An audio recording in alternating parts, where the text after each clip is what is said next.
ನಮಸ್ತೆ. ನಾನು ಇವತ್ತು ಹೇಳಕ್ಕೆ ಹೊರಟಿರುವಂತಹ ಒಂದು ಕತೆ, ಯಾರಾದರೂ ಆಗಿರಲಿ ಅವರು ನಮಗೆ ಒಳ್ಳೆಯದಾಗುತ್ತೆ ಅಂತ ಯಾರಾದರೂ 4 ಬುದ್ಧಿವಾದವನ್ನು ಹೇಳಿದ್ರೆ ಅದನ್ನು ನಾವು ತಗೋಬೇಕು. ಅವ್ರು ಯಾರು ನಮ್ಗೆ ಹೇಳೋಕ್ಕೆ ಅಥವಾ ಅವರೇನು ಆ ಥರ ಎಲ್ಲ ಮನಸ್ಸಲ್ಲಿ ಅಂದ್ಕೋಬಾರ್ದು. ಆಗ ಅಂದ್ಕೊಂಡ್ರೆ ತುಂಬ ಕಷ್ಟ ಆಗುತ್ತೆ. ಯಾರೇ ಆದರೂ ಅಷ್ಟೇ, ಅವ್ರು ಏನಾದರೂ ನಮ್ಮ ಒಳ್ಳೇದಕ್ಕೆ ಹೇಳ್ತಿದ್ದಾರೆ ಅಂತಂದಾಗ ಅದನ್ನು ನಾವು ತಗೋಬೇಕು. ಅಂಥದ್ದೇ ಒಂದು ಕತೆ ಇವಾಗ ನಾನು ಹೇಳೋಕೆ ಹೊರಟಿರೋದು. ಇದು 3 ಕಂತಲ್ಲಿ ಹೇಳ್ತೀನಿ. 3 ಕಂತಲ್ಲಿ ಅಂತಂದರೆ ಈ ಎಪಿಸೋಡಲ್ಲಿ ಯಾರ್ಯಾರು ನೋಡಿಲ್ವೋ ಅವರು ಸಬ್ಸ್ಕ್ರೈಬ್ ಮಾಡಿಕೊಂಡ್ರೆ ನಾನು ಫಸ್ಟ್ ಅಪ್ಲೋಡ್ ಮಾಡಿದ್ದು ನಿಮಗೆ ಬರುತ್ತೆ. ಸೊ ನೀವು ನೋಡ್ಬೋದು. ಮೈಸೂರು ಅರಸರು ಅಂದರೆ ಚಾಮರಾಜ ಒಡೆಯರು ನಿಧನ ಆಗೋಗಿರ್ತಾರೆ. ಎಲ್ಲದಕ್ಕೂ ಚಾಮರಾಜ ಒಡೆಯರು ಯಾಕೆ ಹೇಳ್ತೀನಿ ಅಂತಂದರೆ, ಈ ಕಾಲದಲ್ಲಿ ತನಕ ಡಿಫ್ರೆಂಟು ತಿಕ್ಲಾಗೆಲ್ಲ ಹೆಸರಿಡ್ತಾ ಇರಲಿಲ್ಲ. ತಾತಂದು, ಮುತ್ತಾತಂದು, ಅವ್ರ ತಾತಂದು ಅವ್ರ ಹೆಸರನ್ನ ಮಕ್ಳುಗಳಿಗೆ, ನೆಕ್ಸ್ಟ್ ಜನ್ರೇಷನ್ ಮಕ್ಳುಗಳಿಗೆ ಇಡ್ತಾ ಹೋಗ್ತಾಯಿದ್ರು. ಅದೇನಂತಂದರೆ ಅವ್ರ ಆಶೀರ್ವಾದನೋ ಅಥವಾ ಒಂದು ಏನು ಅವ್ರದ್ದು ಎನರ್ಜಿ ವೈಬ್ ಆ ಹೆಸರು ಮೂಲಕ ಬರಲಿ ಅನ್ನೋ ಒಂದು ಕಾರಣಕ್ಕೆ ಹಂಗೆ ಹೆಸರುಗಳನ್ನ ಇಡ್ತಾ ಹೋಗ್ತಾಯಿದ್ರು. ಹಂಗಾಗಿ ಮೊದಲನೇ ಚಾಮರಾಜ ಒಡೆಯ, ಎರಡನೇ ಚಾಮರಾಜ ಒಡೆಯ, ಅವ್ರ ಮಕ್ಳಿಗೂ ಅಷ್ಟೇ ಚಾಮರಾಜ ಒಡೆಯ, ಚಾಮರಾಜ, ಈ ಥರ ಹೆಸರುಗಳನ್ನೇ ಇಟ್ಕೊಂಡು ಹೋಗ್ತಾಯಿದ್ರು. ಹಂಗಾಗಿ ಚಾಮರಾಜ ಒಡೆಯರು ಅದು ಮೈಸೂರು ಅರಸರ ಒಂದು ಎನಿ ಟೈಮ್ ನೇಮು. ಯಾವ್ದಾದ್ರು ಮಕ್ಕಳು ಹುಟ್ಟಿದ್ರೆ ಅವ್ರ ತಾತನ ಹೆಸರು, ಅಪ್ಪನ ಹೆಸರು ಹಂಗೆ ಕಂಟಿನ್ಯೂ ಆಗ್ತಾಯಿತ್ತು. ಈ ಚಾಮರಾಜ ಒಡೆಯರು ಸತ್ತ ನಂತರ ಅವ್ರ ಮಗ ಬೆಟ್ಟದ ಚಾಮರಾಜ ಒಡೆಯರಿಗೆ ಪಟ್ಟಾಭಿಷೇಕವನ್ನು ಮಾಡ್ತಲಾಗುತ್ತೆ. ಈ ಬೆಟ್ಟದ ಚಾಮರಾಜ ಒಡೆಯರ ತಮ್ಮ ಬಂದು ಚಾಮರಾಜ ಒಡೆಯರೇ ಆಗಿರ್ತಾರೆ. ಬೆಟ್ಟದ ಚಾಮರಾಜ ಒಡೆಯರಿಗೆ ಯೂಶಲಿ ಇಷ್ಟ ಇರಲ್ಲ ಈ ರಾಜ್ಯ ಆಡಳಿತ ಮಾಡುವಂಥದ್ದು, ಯುದ್ಧ ಮಾಡುವಂಥದ್ದು ಅಥವಾ ಪ್ರಜೆಗಳ ಯೋಗಕ್ಷೇಮವನ್ನು ಕೇಳುವಂಥದ್ದು, ಅದು ಯಾವುದೂ ಇಷ್ಟ ಇರಲಿಲ್ಲ ಅಂತಂದರೆ ಅವರು ಪೋಲಿನ ಆ ಥರ ಏನೂ ಇಲ್ಲ. ಅವ್ರಿಗೆ ಒಂದು ಆಧ್ಯಾತ್ಮಿಕದ ಮೇಲೆ ಆಸಕ್ತಿ ಇತ್ತು ಅಂತ ಅನಿಸುತ್ತೆ. ಏನೇ ಮಾಡಿದ್ರು ದೇವರು ಮಾಡಿಸ್ತಾನೆ, ಎಲ್ಲ ನೋಡ್ತಿರೋನು ಅವನಾಗಿರೋದ್ರಿಂದ ಮಾಡಿಸೋದು ಅವನಿಗೆ ಗೊತ್ತಿರುತ್ತಲ್ವ. ನಾವು ಯಾಕೆ ಒಬ್ರಿಗೆ ಹೇಳಿ ಅಥವಾ ಬೈದು ಅಥವಾ ಇನ್ನೊಂದು ಏನೋ ಮಾಡಿ ಅವ್ರಿಗೆ ಮಾಡಿಸ್ಬೇಕು? ಅವ್ರವ್ರ ಕೆಲಸ ಮಾಡುವಂಥದ್ದು ಅವ್ರವ್ರಿಗೆ ಗೊತ್ತಿರುತ್ತಲ್ವ ಅನ್ನೋ ಒಂದು ಮೆಂಟಾಲಿಟಿ ಅವ್ರಿಗೆ. ಅವ್ರ ತಾಯಿ ಬಂದು ಹೇಳ್ತಾರೆ, ಪಟ್ಟಾಭಿಷೇಕ ಕಷ್ಟಪಟ್ಟು ಎಲ್ಲರೂ ಹಿರಿಯರು ತಾಯಿ ಎಲ್ಲ ಹೇಳಿ ಒಪ್ಪಿಸಿ ಪಟ್ಟಾಭಿಷೇಕವನ್ನು ಮಾಡ್ತಾರೆ. ಅದಾದ ನಂತರ ಅವ್ರ ತಾಯಿಗೆ ಇಲ್ಲಿ ಮೈಸೂರು ರಾಜ್ಯದಲ್ಲಿ ಫುಲ್ ಅಚಾರಕತೆ ಶುರುವಾಗ್ಬಿಡುತ್ತೆ. ಎಲ್ಲಂದ್ರೂ ಅರಮನೆಯಲ್ಲೇ, ಇನ್ನು ಹೊರಗಡೆ ಕೇಳೋಂಗಿಲ್ಲ. ಅಧಿಕಾರಿಗಳೆಲ್ಲ ಮೋಸ ಮಾಡೋದು, ಪ್ರಜೆಗಳ ಮೇಲೆ ಯದ್ವಾ ತೆರಿಗೆ ಹಾಕುವಂಥದ್ದು ಎಲ್ಲ. ಇನ್ನು ಅರಮನೆಯಲ್ಲಿ ಬಂತಂತಂದರೆ ಈ ಕೆಲಸದವರೇ ಓನರ್ಗಳ ಥರ ಆಡೋಕ್ಕೆ ಶುರು ಮಾಡಿಬಿಡ್ತಾರೆ. ಒಬ್ಬ ರಾಣಿಗೆ ಮರ್ಯಾದೆ ಇಲ್ಲ, ಒಬ್ಬ ರಾಜನಿಗೆ ಮರ್ಯಾದೆ ಇಲ್ಲ. ಅಲ್ಲಿರುವಂಥ ಅರಮನೆಯ ಇತರ ಸದಸ್ಯರುಗಳಿಗೆ ಅಂದರೆ ರಾಣಿವಾಸದ ಸದಸ್ಯರಿಗೆ ಮರ್ಯಾದೆ ಇಲ್ಲ. ಅವ್ರು ಆಡಿದ್ದೇ ಆಟ, ಅವ್ರು ಮಾಡಿದ್ದು ಹಿಂಗೆ ಫುಲ್ಲು. ಕೊನೆಗೆ ಒಂದು ಸತಿ ಹಿರಿಯರ ಸಭೆಯನ್ನು ಕರೆಯಲಾಗುತ್ತೆ. ಮುಂದಿನ ವಿಡಿಯೋದಲ್ಲಿ ನಾನು ಹೇಳ್ತೀನಿ ಈ ಹಿರಿಯರ ಸಭೆಯಲ್ಲಿ ಯಾವ ರೀತಿ ಮಾಡ್ತಾಯಿದ್ರು, ಯಾವ ರೀತಿ ಆ ಸಭೆಯಲ್ಲಿ ಯಾರ್ಯಾರು ಇರ್ತಾಯಿದ್ರು ಅಂತ. ಆ ಸಭೆಯನ್ನು ಕರೆಯಲಾಗುತ್ತೆ. ಆಗ ಅಲ್ಲಿ ಚರ್ಚೆಯನ್ನು ಮಾಡ್ತಾರೆ. ಇಲ್ಲ, ಇದು ಹಿಂಗೆ ಕಂಟಿನ್ಯೂ ಆಗ್ತಾ ಇದ್ರೆ ಕಷ್ಟ ಆಗುತ್ತೆ ಅಂತ ಹೇಳಿ ಬೆಟ್ಟದ ಚಾಮರಾಜ ಒಡೆಯರನ್ನ ಅಧಿಕಾರದಿಂದ ಕೆಳಗಿಳಿಸಿ ಅವ್ರ ತಮ್ಮ ಚಾಮರಾಜ ಒಡೆಯರನ್ನ ಅಧಿಕಾರಕ್ಕೆ ತರ್ತಾರೆ. ಅದು ಅಧಿಕಾರಕ್ಕೆ ತಗೊಬಂದಿದ್ದಾಗ ಅವರು ಸಹ ವಹಿಸ್ಕೊಳ್ಳೋಕ್ಕೆ ಇಷ್ಟಪಡಲ್ಲ. ಯಾಕೆ ಅನ್ನೋದು ಸಹ ನಾನು ನೆಕ್ಸ್ಟ್ ವಿಡಿಯೋದಲ್ಲಿ ಹೇಳ್ತೀನಿ. ಹಂಗಿರ್ಬೇಕಾದ್ರೆ ಎಲ್ಲರೂ ಹೇಳಿ ಒಪ್ಪಿಸಿ ಮಾಡ್ತಾರೆ. ಅದಾದ ಮೇಲೆ ಈ ಶತ್ರುಗಳ ಕಾಟ ಎಲ್ಲ ಕಡೆನೂ ಇದ್ದಿದ್ದೇ ಇರುತ್ತಲ್ಲ.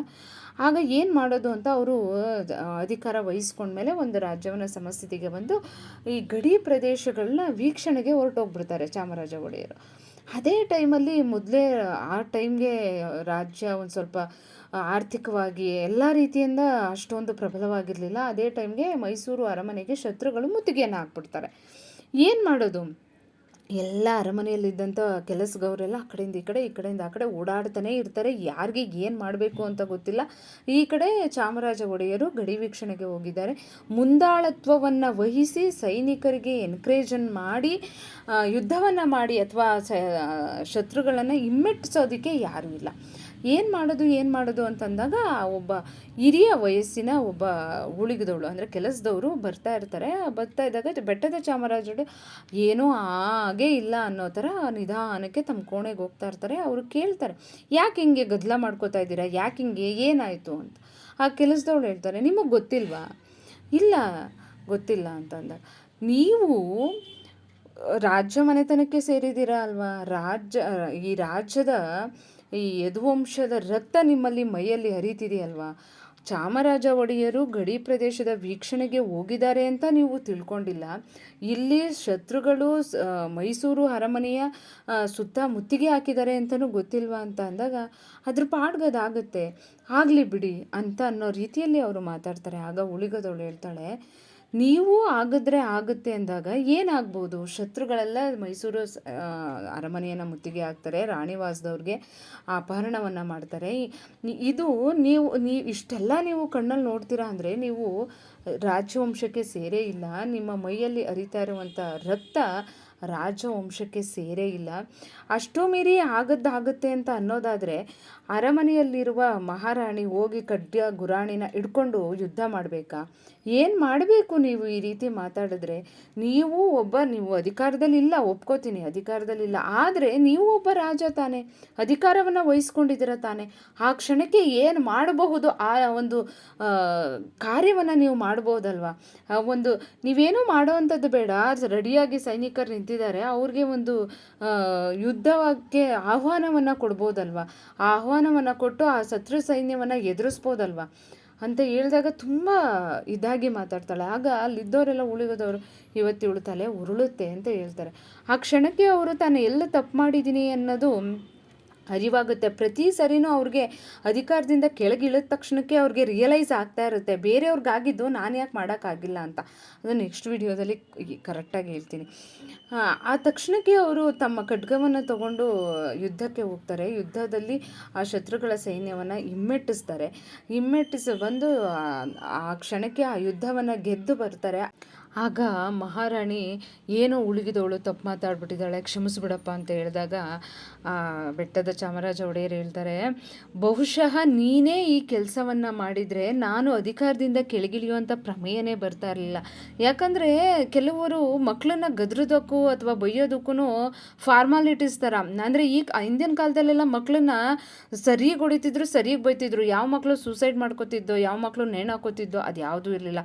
ಆದರೆ ಈ ಕಾಲದಲ್ಲಿ ನಾವು ಎಷ್ಟು ಮಕ್ಕಳನ್ನ ಜಾಗರೂಕತವಾಗಿ ನೋಡ್ಕೋತಿದ್ದೀವೋ ಅಷ್ಟು ಇದೆಲ್ಲ ಆಗ್ತಿದೆ. ಆ ರಾಣಿನೂ ಅಷ್ಟೇ, ಮಗನ ಥರ ಬೆಳೆಸಲಿಲ್ಲ, ಒಬ್ಬ ರಾಜನ ಥರ ಬೆಳೆಸಕ್ಕೆ ಹೋದ್ಲು. ಹಂಗಾಗಿ ಇಷ್ಟೆಲ್ಲ ಅವ್ಯವಸ್ಥೆ ಆಯಿತು ಅಂತ. ಈ ಕತೆ ಇಷ್ಟ ಆದರೆ ಲೈಕ್ ಮಾಡಿ, ಸಬ್ಸ್ಕ್ರೈಬ್ ಮಾಡಿ, ಹಾಗೆ ಒಂದಷ್ಟು ಜನಕ್ಕೆ ಶೇರ್ ಮಾಡಿ. ನಾವು ಮಕ್ಕಳನ್ನ ಮಕ್ಕಳಾಗೇ ಬೆಳೆಸೋಣ, ಬೇರೆ ಏನೋ ಆಗೋದಕ್ಕೆ ಬಿಡೋದು ಬೇಡ ಅಂತ ಹೇಳಕ್ಕೆ ಇಷ್ಟಪಡ್ತೀನಿ.